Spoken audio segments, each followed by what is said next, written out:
অবহেলা আর অযত্নে ধুঁকছে জাতীয় কবি কাজী নজরুল ইসলামের স্মৃতি বিজড়িত বিদ্যালয়টি।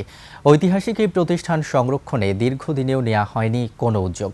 আর যেই শুকনি বিল পাড়ের বটতলায় কবির বাঁশির মধুর সুর শোনা যেত, সেই গাছটি আজ সীমানা প্রাচীরের আড়ালে ছাগল আর গোচারণ ভূমিতে পরিণত হয়েছে পুরো এলাকা। ধীরে ধীরে বিলীন হচ্ছে কবির শতবর্ষের স্মৃতি। ময়মনসিংহ প্রতিনিধি জাহাঙ্গীর আলমের তথ্য ও ভিডিওতে উপমা রায়ের রিপোর্ট। এই বটতলায় বসেই কবি লিখেছেন কালজয়ী কবিতা, উপন্যাস। বাঁশির সুরে মাতাল করেছেন তার অনুরাগীদের।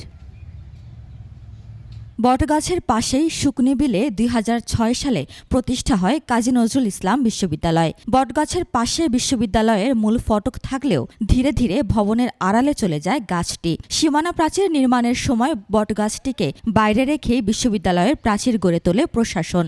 এরপর থেকেই অযত্নে পড়ে আছে গাছটি।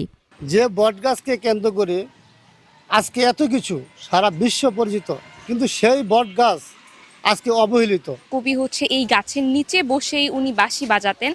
সেক্ষেত্রে আমাদের উচিত এই গাছটার আশেপাশে যতটা জায়গা আছে খালি, এই জায়গাটাকে আরও কীভাবে নান্দনিকভাবে ফুটিয়ে তোলা যায়। অন্যদিকে জাতীয় কবির বিদ্যালয়টিরও বেহাল দশা। খসে পড়েছে পলেস্তরা। সংস্কারের অভাবে জরাজীর্ণ হয়ে পড়েছে পুরনো ভবন ও শ্রেণীকক্ষ। কবি নজরুলের স্মৃতিধন্য যে উল্লেখযোগ্য জায়গাগুলি আছে, সেগুলি যদি উত্তরোত্তর উন্নতি ঘটে, এটা ত্রিশালবাসীর মানুষের আশা প্রত্যাশা। তবে কবির স্মৃতি ধরে রাখতে সংস্কৃতি মন্ত্রণালয়ের উদ্যোগে বেচতিয়ার ব্যাপারী বাড়ির আঙিনায় নজরুল সংস্কৃতি কেন্দ্র, পাঠাগার ও স্মৃতি ভবন স্থাপন করা হয়েছে।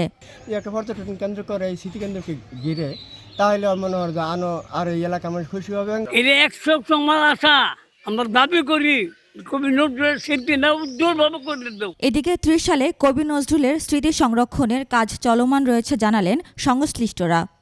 আমরা অবশ্যই নজরুলের স্মৃতি বিচরিত সকল স্থানকে যথাযথ মর্যাদায় সংরক্ষণ করার ব্যবস্থা গ্রহণ করব এবং নজরুলের যে আদর্শ, তার যে সৃষ্টি, এগুলো শুধু ময়মনসিংহের মধ্যে সীমাবদ্ধ না রেখে এর ব্যাপকভাবে ছড়িয়ে দেওয়ার জন্য আমরা ব্যাপক প্রস্তুতি গ্রহণ করি। দ্রুত সংরক্ষণ ও সংস্কারের উদ্যোগ না নিলে কাজী নজরুলের এই স্মৃতি হারিয়ে যাওয়ার আশঙ্কায় এলাকাবাসী। উপমা রায়, ডেস্ক রিপোর্ট, ২১শে টেলিভিশন।